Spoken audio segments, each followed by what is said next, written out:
doing today, and then I'm going to invite my friend to come up here and get us excited for the day, right? Yes. We are going to hear from a father and an executive director of a beautiful early childhood program. They have a really great bird that I got to visit with last time I was there. We are going to do a big circle time. We're going to have fun. We're going to move. We're going to dance. We're going to sing. We're going to have a call to action, and then we're going to get going. We've got coloring sheets for kids to do. We're going to write letters to our legislators, and we're going to remind them why we're here, right? We're here to invest in our kids. And we're going to make sure that our legislators hear that. We are, if you need the bathrooms are behind me, to that side, to your right, my left. If you don't want your picture taken, we've got big yellow stickers in the back. Make sure to grab one of those and put it on if you don't want your picture taken. Otherwise, we've got photographers going around. And if you need a quiet space to breathe, or you want to take a kid somewhere, either side is going to be a little bit quieter, or you could go downstairs too to have a little bit of a break. With that, I'm going to turn it over to Xavier, who's going to get us going.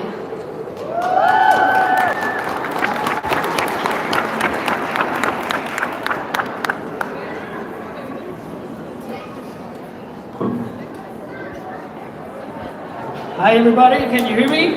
Yes! Perfect, can you hear me clap one time? If you hear me clap 2 times. Awesome. Well, hi everybody, my name is Xavier Vasquez. You can call me Xavier, Xavier, Javier X, Baby X, however you want to call me. Very fluid with my name. I'm the executive director at Centro Tyrone Guzman. We have the only Latina Montessori school in the state. Latino! That we're with low-income families, so for us it's very important that all of our kids come to Siembra Montessori, which is our school at Centro Tyrone Guzman with scholarships. So very happy and excited to be here with a couple of staff members and 4 of our kids. So please give them a round of applause.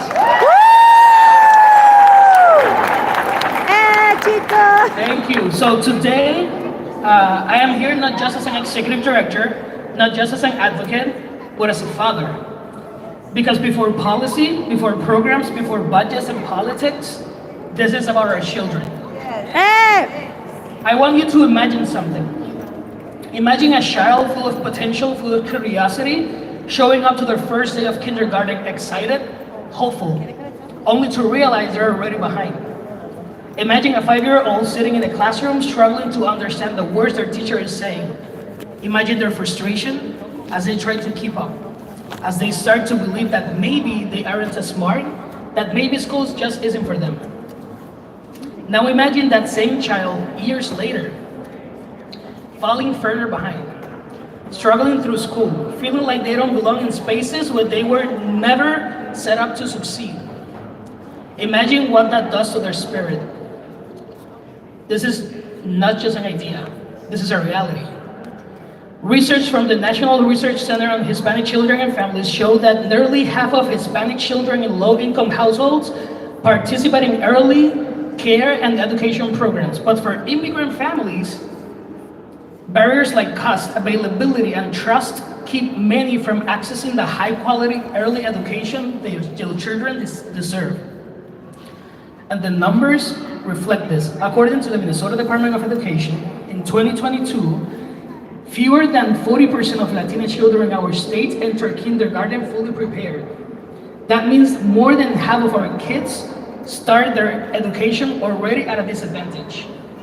Not because they lack ability, but because they lack access. That statistic isn't just a number. It's a child. It is thousands of children. But now, let me tell you a different story. At Siembra Montessori, we're proving what is possible. When a child walks through our doors, we don't just teach them letters and numbers. We teach them confidence, leadership, independence, and we teach them that their language, their culture, their identity is not something to change, but something to cherish.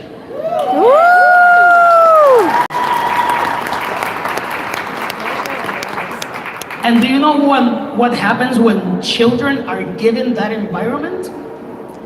100% of our Siembra students enter kindergarten fully prepared. That's 100%.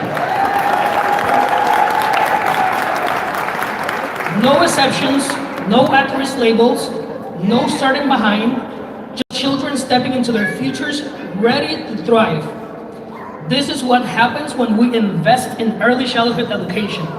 When we invest in our children's potential instead of leaving them to fight an uphill battle alone.